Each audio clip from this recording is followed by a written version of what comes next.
Hello guys, welcome to my YouTube channel. কেমন আছো তোমরা? তো এখন আমরা কথা বলবো হচ্ছে দুটো আপকামিং হলিউডের most anticipated much awaited upcoming film, যেটা 2026-এ রিলিজ হবে। একটা রিলিজ হবে জুলাই মাসে, যেটা ডিরেক্টর হচ্ছে ক্রিস্টোফার নোলান। ঠিক আছে, মানে যার নামটাই কাফি সেই ফিল্মটাকে একটা ব্লকবাস্টার ফিল্ম বানানোর জন্য, এবং তার স্টোরি টেলিং, তার ভিশন, তার স্ক্রিন প্লে ফরম্যাট, সেসব আমরা স্টাইলাইজেশন সব জানি। তো নতুন কিছু নেই, এবং ক্রিস্টোফার নোলানের কোনো ফিল্ম আসছে, ক্রিস্টোফারের নাম আছে, ব্যাস, এটাই অনেক।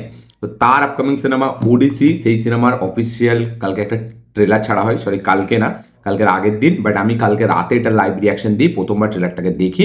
আমি টোটাল অ্যাকচুয়ালি তো দুবার দেখেছি, একবার তো খুব ফাস্ট ফরওয়ার্ড করে, মানে কেটে কেটে, যেরকম ইউটিউবে আমরা দেখি যে 10 সেকেন্ড কেটে যায় সেরকম, এবং কালকে যখন লাইভ রিয়াকশন দিচ্ছি তখন আমি প্রপার দেখেছি ট্রেলারটা।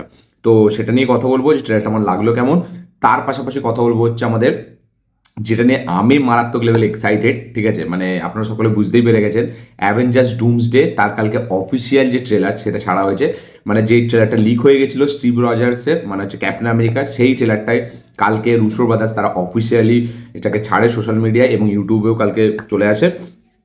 তো সেটাকেও আমি দেখলাম, কেমন লাগলো আমার সেটাও লাইভ রিয়াকশন আমি হিন্দি চ্যানেলে দিয়েছি।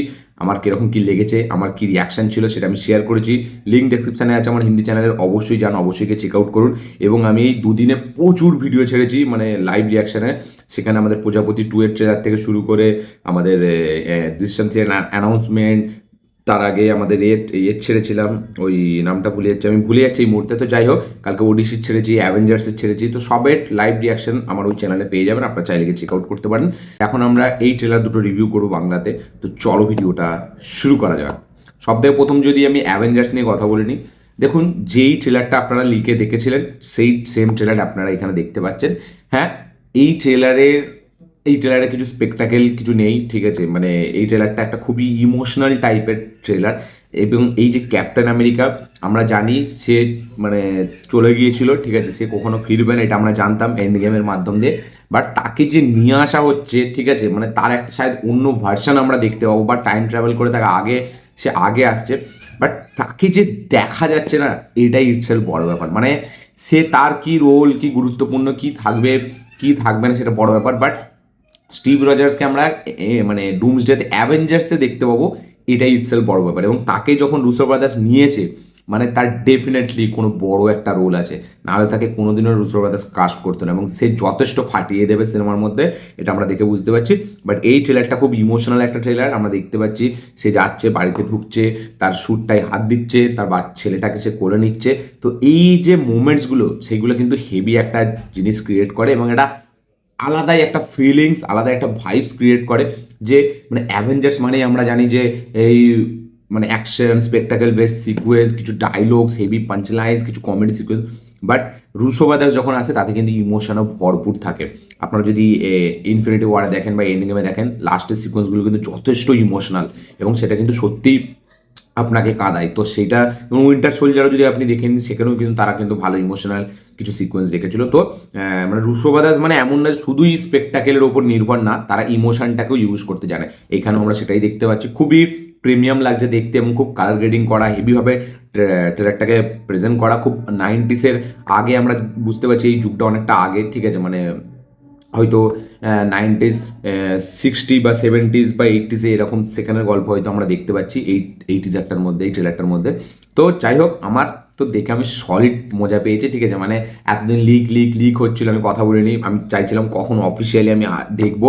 মানে আমি যদি থিয়েটারও দেখতাম, এতদিন হয়তো কথা বলে নিতাম আবদার যখন দেখতে গিয়েছিলাম, বাট সেখানেও আমি দেখতে পাইনি। এবং আমি জানি যে থরেরও লিক ভার্সন বেরিয়ে গেছে, এই স্পাইডারম্যানেরও লিক হয়ে গেছিলো, বাট আমি সেই সব নিয়ে এখন কথা বলবো না। আমার কাছে যেটা অফিসিয়ালি আমি দেখবো, যে ইউটিউবে রিলিজ হচ্ছে, সেটা নিয়ে আমি কথা বলবো, বাট যদি আমি থিয়েটারে কোনো ভার্সন দেখতে পাই। তো এই টিজারটা সেই সেম লিক টিজার, বাট তাও টিজারটা দেখে, অফিসিয়ালি দেখে আমি খুব খুশি। এবং যখন ওই লেখাটা আছে Steve Rogers will return in Avengers Doomsday, peak লেভেলে এক্সাইটমেন্ট চলে যায়। এবং মানে ক্যাপ্টেন আমেরিকা, সে যখন, আমি ভাবছি যখন শ্যুটটা পড়বে, যখন এই হাতে সিলটা নেবে, তখন যে এক্সপিরিয়েন্সটা হবে থিয়েটারে, সেটা কোন লেভেলের হতে চলেছে। মানে থিয়েটারটা জাস্ট স্টেডিয়াম হয়ে যাবে, এবং প্রত্যেকটা সিকুয়েন্স সিটি মার মুভমেন্টস। এবং আমি জানি আমার লাইফের বেস্ট এক্সপিরিয়েন্স আমি নিতে চলেছি অ্যাভেঞ্জার্স ডুমসডের মাধ্যমে, কারণ আমি এতদিন একবারও অ্যাভেঞ্জার্স থিয়েটারে দেখিনি, কোনো দিন দেখিনি, ইনফিনিটি ওয়ারও দেখিনি, এন্ড গেমও দেখিনি, প্রথম 2012 অ্যাভেঞ্জার্সও দেখিনি। এবং আমার মুভি জগতের all time favourite number one movie হচ্ছে 2012 অ্যাভেঞ্জার্স। যত ফিল্ম আমি হলিউডে দেখেছি সব থেকে নাম্বার ওয়ান ফিল্ম আমার, মানে শুধু হলিউড ফিল্ম না, গোটা ওয়ার্ল্ড জুড়ে যত সিনেমা আছে সব সিনেমার মধ্যে আমার নাম্বার ওয়ান সিনেমা লাগা হচ্ছে দ্য অ্যাভেঞ্জার্স। সেকেন্ড পজিশনে আছে ইনফিনিটি ওয়ার, থার্ড পজিশনে আছে আয়রন ম্যান 3 এবং ফোর্থ পজিশনে আছে এন্ড গেম। এটা আমার হিন্দি চ্যানেলেও বলেছিলাম। আমার সব থেকে ফেভারিট সিনেমা হচ্ছে অ্যাভেঞ্জার্স, যেটা 2012 এসেছিল। কারণ ওর যে স্টোরি টেলিং, ওর যে স্ক্রিন প্লে, যে ফরম্যাটটা এতটা এঙ্গেজ করে রাখে আপনাকে, মানে মারাত্মকভাবে আপনি ফিল্মটার সাথে জুড়ে থাকবেন, মারাত্মকভাবে আপনি ফিল্মটার সাথে মানে লিঙ্ক হয়ে থাকবেন। এতটা সুন্দরভাবে ফিল্মটাকে ডিজাইন করা, মানে ওর স্ক্রিন প্লে ফরম্যাটটা আমার এতটা হেভি লাগে, মানে দুর্দান্ত লাগে যেভাবে ফিল্মটাকে ডিজাইন করা। যে মাস মুভমেন্টস, মানে ওইটা হচ্ছে হলিউডের একটা মাস মুভমেন্ট, ঠিক আছে? মানে যখন লাস্টের সিনটা আমরা দেখতে পাচ্ছি, যখন ক্যাপ্টেন আয়রন ম্যান বলছে হোল্ড অন, যখন হাল্ক বেরোচ্ছে, আলাদা সিকোয়েন্স, মানে ওইগুলো ভিজুয়ালি মানে থিয়েটারে দেখা ইটসেলফ একটা ড্রিম কাম ট্রু ব্যাপার। তো আমার তো বিশাল এক্সাইটেড ডুমসডে মানে এতে দেখার জন্য। এখনও থরের ট্রেলার বাকি আছে, আমি থরের ট্রেলার দেখিনি, স্পাইডারম্যানের ট্রেলারও দেখিনি, এবং ডুমেরও একটা ট্রেলার আসবে, দেখা যাক সেটা কবে আসে। মানে আসবে বলতে টিজার টাইপের 1 মিনিট 20 সেকেন্ড 10 সেকেন্ড এরকম টাইপের আসবে, বাট ফুল টিজার বা ফুল ট্রেলার আসবে হয়তো এখনও বাকি আছে, যেহেতু 1 বছর বাকি আছে এখনও। তো আপনারা যারা দেখে নিয়েছেন এই টিজারটা, অবশ্যই কমেন্টে লিখে জানাবেন আপনাদের কী বক্তব্য, কী মতামত, কী রিয়াকশন। যারা এখনো দেখেননি অবশ্যই গিয়ে দেখুন অ্যাভেঞ্জার্স ডুমসডে টিজারটা, যেটা স্টিভ রজার্সের উপর, মানে হচ্ছে ক্যাপ্টেন আমেরিকার উপর। অবশ্যই গিয়ে চেক আউট করুন। এবং মানে আমার কী বলবো, এক্সাইটমেন্টের কোনো শেষ নেই। আমি এতটা এক্সাইটেড, মানে আমি বলতে পারবো না। এই টিজারে যদি সত্যি বলছি, মানে ক্যাপ্টেন আমেরিকার 2-3টে অ্যাকশন সিকোয়েন্স দেখিয়ে দিত, আমি হয়তো এখন লাফিয়ে লাফিয়ে ভিডিও বানাতাম, এতটা নেচে নেচে ভিডিও বানাতাম। কারণ মানে এই টিজারটা না আমাকে একটু ইমোশনাল, একটা বেশ আলাদা, এটা ফ্রেশ একটা জগতে নিয়ে যায়, একটা আলাদা ফিলিংস, একটা রেসপেক্ট আরও বেড়ে যায় এই টিজারটা দেখে ক্যাপ্টেন আমেরিকার উপর, ক্রিস ইভান্সের উপর। মানে সে এই রোলটাকে যতটা জাস্টিফাই করতে পারে না, মানে সত্যি বলছি। দেখুন, আমি আয়রন ম্যানের প্রচুর বড় ভক্ত। আমার মানে পৃথিবীর নাম্বার ওয়ান আমার কাছে হিরো হচ্ছে আমাদের Robert Downey Junior and Allu Arjun. দুজনকে আমি সেম রাখি, কাউকে ছোটো ওপরে নিচে রাখি না। এই দুজন আমার কাছে নাম্বার ওয়ান, বাকি তারপরে সবাই, এরা দুজন আমার কাছে ফার্স্ট। তো আয়রন ম্যান যতটা আমার কাছে গুরুত্বপূর্ণ as an actor, Robert Downey Junior, মানে আমি রবার্ট ডাউনি জুনিয়রকে অ্যাকচুয়ালি আমি খুব করি, ঠিক আছে? এবং তার আয়রন ম্যান ক্যারেক্টারটা তো মানে আরও 4 চাঁদ লাগিয়ে দেয়, যার জন্য আমি ওর ফ্যান, রবার্ট ডাউনি জুনিয়রের। কারণ আয়রন ম্যান দেখার পরেই আমি তার ফ্যান হয়েছি। বাট আমি এটা ডিনাই করতে পারবো না যে অ্যাভেঞ্জার্সে ক্যাপ্টেন আমেরিকা থাকবে না, তাতেও চলে যাবে। এটা আমি কোনোদিনও ডিনাই মানে অ্যাকসেপ্ট করতে পারবো না। মানে থর যেমন যতটা ইম্পর্টেন্ট, ক্যাপ্টেন আমেরিকাও ততটা ইম্পর্টেন্ট, ততটা আয়রন ম্যানও ইম্পর্টেন্ট। তো এরা তিনজন ছাড়া অ্যাভেঞ্জার্স সত্যি বলছি কমপ্লিট না, অ্যাভেঞ্জার্স সত্যি বলছি পসিবল না। রুসো ব্রাদার্স যে এটা ভেবেছে, তার জন্য রুসো ব্রাদার্সকে সেলুট, ঠিক আছে? সরি, সেলুটটা এরকম হবে, ঠিক আছে? তো যাই হোক, আমার ব্যাপক লেগেছে, মানে আলাদা রকম লেগেছে আমার। মানে টিজারটা কী বলবো, আমার এটা আলাদাই অন্যই একটা জগতে আমি আছি কালকে টিজারটা দেখার পর থেকে। এবং আপনারা কি মতামত, কি বক্তব্য, অবশ্যই কমেন্টে লিখে জানাবেন। তো এটা ছিল অ্যাভেঞ্জার্স ডুমসডে ট্রেলার নিয়ে কথা। এবং যখন স্পেকটাকেল বেস ট্রেলারটা আসবে, তখন তো মানে আলাদাই কিছু সেলিব্রেট করবো আমরা, এবং সেটা যেন একটু বড় আসে, এবং সেটা যেন আমি থিয়েটারে এক্সপিরিয়েন্স করতে পারি ওই ট্রেলারটা। নেক্সট যেটা কথা বলবো সেটা হচ্ছে ওডিসি ট্রেলার নিয়ে। ক্রিস্টোফার নোলানের film the man, the myth, the legend.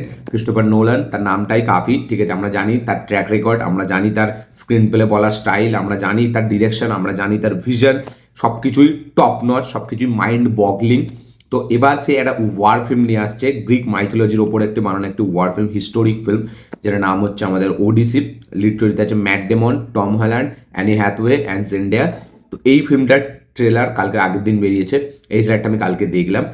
মানে দেখুন, ট্রেলারের আমি প্রথমেই একটা জিনিস পরিষ্কার করে দিই, ক্রিস্টোফার নোলানের ফিল্ম মানে 3-4টে জিনিস আপনাকে ছেড়ে দিতে হবে, মানে সেইখানে কোনো কম্প্রোমাইজ সে করবে না, এবং সেটা তার ফিল্ম, এটা সে বুঝিয়ে দেবে। এক তো হচ্ছে ভিজুয়াল, দ্বিতীয় হচ্ছে মিউজিক, 3 নম্বর হচ্ছে তার স্ক্রিন প্লের ফরম্যাট। মানে আপনি দেখে বুঝতে পারবেন এটা ক্রিস্টোফার নোলানের ফিল্ম। এবং তার প্রত্যেকটা ফ্রেম এতটা অথেন্টিক, এতটা জেনুইন লাগে দেখতে, যে মারাত্মক। মানে ক্রিস্টোফার নোলানের ফিল্মের টেকনিক্যালিটিস এতটা হেভি, মানে সেটা দুর্দান্ত, সেটা মানে চিরকাল আপনার মনে থাকবে। তো আমি এখানে ভিজুয়াল পারফরমেন্স নিয়ে কথা বলবো না, মিউজিক নিয়ে কথা বলবো না, আমি বলবো ট্রেলারটা আমাকে কতটা এন্টারটেইন করতে পেরেছে। সত্যি বলছি, ট্রেলারটা আমাকে খুব একটা এন্টারটেইন করতে পারেনি, এবং ট্রেলারের যে স্টাইলাইজেশন, যে প্রেজেন্টেশন, সেটা এমনই ছিল যে এন্টারটেইন করার কাউকে দরকার নেই। একটা ফিল্ম যেটা কতটা এপিক হতে চলেছে সেই রকম টাইপের একটা আন্দাজা দেওয়ার। এটা কোনো এন্টারটেনমেন্ট বা স্পেকটেকেল বেস সিনেমা যে অ্যাকশনটাই শুধু দেখাবো এরকম না। ক্রিস্টোফার নোলান কখনোই এরকম মাথায় রেখে সিনেমা বানায় না। সে সবসময় স্টোরি টেলিং এবং স্ক্রিন প্লের ওপরে সে দেয়, রাইটিংয়ের ওপরে সে নজর দেয়। তো এখানেও সেটাই হয়েছে, বাট অ্যাজ এ অডিয়েন্স আমার ট্রেলারটা দেখে সেই লেভেল অফ আমাকে এক্সাইট করতে পারেনি। বাট হ্যাঁ, ডেফিনেটলি ট্রেলারটা ভালো, বাট আমাকে সেই লেভেলে মানে হুক করে রাখতে পারেনি। মানে একটা ফিল্ম দেখার যে ফিল্ম আসছে, দেখুন ক্রিস্টোফার নোলানের নাম মানেই সেই ফিল্মের হাইপ আকাশে, সেটা তো আমিও জানি, ফিল্মটা আমি এমনিতেও দেখবো। বাট একটা ট্রেলার দেখে যে আরও মানে একটা বিশাল লেভেলে আমাকে মানে লাফিয়ে একদম চিৎকার করবো, একদম ফাটিয়ে দেবে, এরকম যে ওয়ার্ডগুলো আমি ইউজ করবো সেটা কিন্তু এই ট্রেলারটার না। তো ডেফিনেটলি ট্রেলারটার টেকনিক্যালিটিস খুব হেভি, খুব ফ্রেমগুলো খুব যত্ন নিয়ে বানানো, খুব দামি, দেখলে বোঝা যায় খুব মানে প্রত্যেকটা ফ্রেম খুব অথেন্টিক, খুব ক্রিস্টোফার নোলানের একটা ফ্রেম মনে হয়। বাট ট্রেলার লেভেলে আমাকে সেই লেভেলে মানে হুক করতে, সেই লেভেলে এঙ্গেজ, সেই লেভেলে এন্টারটেইন করতে পারেনি। এটা আমি একটা ডিসেন্ট একটা ভালো ট্রেলার আমি বলবো ডেফিনেটলি। সেটা তো ফিল্মের যখন নেক্সট ট্রেলার আসবে তখন আমরা বুঝতে পারছি ফিল্মটা অ্যাকচুয়ালি গল্পটা কী হতে চলেছে। বাট এটা আমার ঠিকঠাক একটা ডিসেন্ট ট্রেলার লেগেছে। আপনাদের কি বক্তব্য, কি মতামত, কি রিয়াকশন অবশ্যই শেয়ার করবেন। যারা এখন দেখেননি দেখবেন ভাবছেন অবশ্যই যান, গিয়ে চেক আউট করুন। আপনাদের কি বক্তব্য, কি মতামত, কি রিয়াকশন অবশ্যই শেয়ার করুন। যারা দেখে নিয়েছেন তাদের কি বক্তব্য অবশ্যই শেয়ার করবেন। যারা যারা ক্রিস্টোফার নোলানের ফ্যান তারা একটা করে অবশ্যই লাইক দেবেন, এবং এই ফিল্মটা দেখার জন্য কারা কতটা এক্সাইটেড অবশ্যই লিখে যাবেন। আমি মানে আমার এক্সপিরিয়েন্স ডেফিনেটলি ভালো হয়েছে, বাট ট্রেলার লেভেল আমার অতটা হেভি লাগেনি। মানে যেভাবেই প্রেজেন্ট করুক আমাকে সেভাবে এক্সাইট করতে পারেনি, সেভাবে এন্টারটেন করতে পারেনি আমাকে। যেটা আমাকে দেখুন অ্যাভেঞ্জার্সেরও যদি আপনি ট্রেলার দেখেন এই লেভেলেই, কিন্তু এই সেম ফর্ম্যাটে, কোনো ডায়লগস নেই, কিচ্ছু নেই। হ্যাঁ, ওডিসির তবুই তো কিছু ডায়লগস আছে, কোনো ডায়লগস নেই, কোনো স্পেকটাকেল বেস সিকোয়েন্স নেই দুটো ট্রেলারে। বাট যদি আপনি অ্যাভেঞ্জার্সের থেকে ওডিসির ট্রেলারে দেখেন, ওডিসির ট্রেলারে কিন্তু অনেক বিভিন্ন রকমের ফ্রেম আমরা দেখতে পাচ্ছি। অ্যাভেঞ্জার্সের কিন্তু ওই একটা দুটো ফ্রেমই আমরা দেখতে পাচ্ছি, একটা বাড়ির ভেতরে ঢুকছে একটা সিকোয়েন্স। বাট ওডিসির কিন্তু আমরা প্রচুর সিকোয়েন্স দেখতে পাচ্ছি। বাট যেহেতু অ্যাভেঞ্জার্সের এই যে একটা ফ্যান ফল, মানে একটা কাল্ট একটা আছে, আমরা তাকে সেটাকে চেরিশ করি, আমরা সেটাকে মানে একটা আলাদা রকমভাবে দেখি। মানে স্টিভ রজার্স মানে আমাদের কাছে বিশাল কিছু। ওডিসি আছে একটা ফিল্ম আনছে ক্রিস্টোফার নোলান, বাট মানে ক্যাপ্টেন আমেরিকার ক্যারেক্টারটা আমাদের সাথে জুড়ে থাকে, ক্যারেক্টারটার আমরা ফ্যান, তাই জন্য আমরা এতটা সেলিব্রেট করছি। বাট ওডিসি আমরা কিন্তু সেভাবে সেলিব্রেট করছি না, কারণ হয়তো আমরা মাইথোলজিটার ব্যাপারে আমি জানি না, ঠিক আছে, বা হয়তো মানে আমি স্পেকটাকেল বেস্ট কিছু দেখছি না বলে, বা ক্রিস্টোফার নোলানের সেরকম খুব একটা যে ছাপ আমি পাচ্ছি সেরকম না, বা তার যে বাকি আরও অন্য ফিল্মের যেরকম ট্রেলার হয় বা টিজার হয়। বাট ডেফিনেটলি আমি জানি এই ফিল্মটা যখনই আসবে মাথা খারাপ করে দেবে ওডিসি, এবং ক্রিস্টোফার নোলানের ফিল্ম মানে ইন্ডিয়াতেও মাথা খারাপ করে দেবে। বাট ট্রেলার লেভেল আমাকে সেইভাবে এক্সাইট করতে পারেনি, এটা আমার মনে হয় যথেষ্ট আমার নিজস্ব ব্যক্তিগত মতামত। আপনাদের কি মতামত অবশ্যই শেয়ার করুন। দুটো ট্রেলারের মধ্যে দুটো টিজারের মধ্যে, অ্যাকচুয়ালি দুটোই টিজার, ট্রেলার এটাকে বলা যায় না, এবং হলিউড এটাকে ট্রেলারই বলে। দুটো ট্রেলার আপনাদের দেখে কিরকম লাগলো অবশ্যই কমেন্টে লিখে জানাবেন। কোনটা বেস্ট লেগেছে, কোনটার জন্য আপনারা বেশি এক্সাইটেড অবশ্যই কমেন্টে লিখে জানাবেন। এই ছিল রিভিউ। ভিডিওটা ভালো লেগে থাকলে লাইক শেয়ার কমেন্ট করে দেবেন। চ্যানেল নতুন হলে চ্যানেলকে সাবস্ক্রাইব করবেন, বেল আইকনটি প্রেস করতে ভুলবেন না। দেখা হচ্ছে পরের ভিডিওতে, ততক্ষণের জন্য।